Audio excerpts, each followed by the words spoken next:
قداستك، من هو قدوتك في الحياة الروحية؟ وهل هناك شخصيات دينية أو تاريخية قداستك تأثرت بيهم؟ في الكتاب المقدس أنا تأثرت خالص بالقديس بولس الرسول والقديس يوحنا الحبيب. في تاريخ الكنيسة طبعا في قديسين كتير، لكن أنا تأثرت مثلا بالقديسة دميانة، الشهيدة دميانة.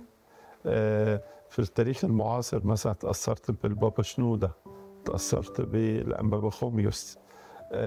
أسماء كتيرة خالص. طبعا تأثرت بأبويا وأمي، تأثرت بإخواتي، تأثرت بقرايبي عمامي وخلاني وهكذا.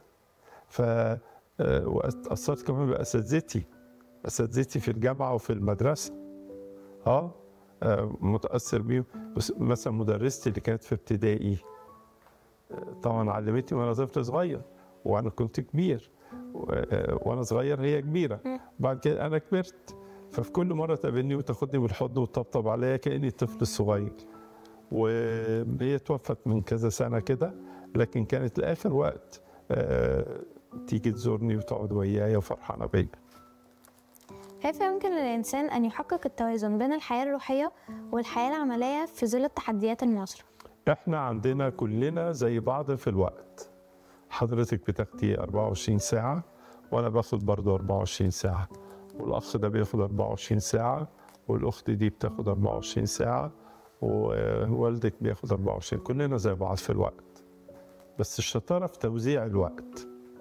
في واحد يوزع الوقت ينام نص النهار، مش كده؟ بس يضيع الوقت. في واحد يقعد 12 ساعة على النت والسوشيال ميديا، مش كده؟ وفي واحد منتبه. في واحد ينام بالنهار ويصحى بالليل. غلط.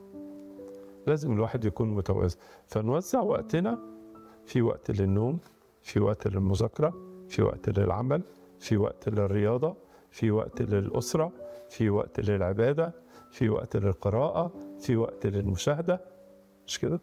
يوزع الوقت كده يبقى ناجح وحلو.